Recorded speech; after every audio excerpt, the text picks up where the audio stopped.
көп жағдайда адамдарға рентгенге барғанда бронхит деп қоя салады, хронический бронхит дейді. Оны нормально деп жүре береміз.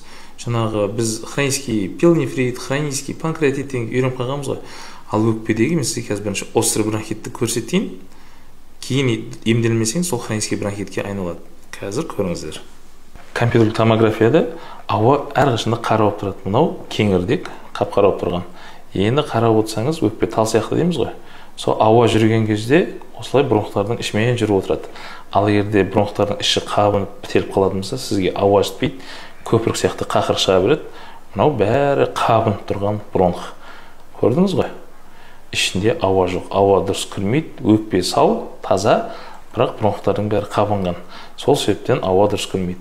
Егерде емдемесеңіз, ол өзі жазылады, бірақ бұл созылмалы түріне айналып кетеді. Қит етіп жаңағы сквозняк болса, салқын тиіп қала береді. Бұның арты хобл немесе хоп деген ауруға алып келіп жатады. Егерде бронхит тағы да басқа нәрсе болатын болса, ыстық шай ішіп, немесе парацетамол ішіп жазылып кетемін деп ойламаңыз. Қазіргі заманда инфекцияның түрі жаман. Дәрігерге келіп емделгеніңіз жөн болады. Аман болыңыздар.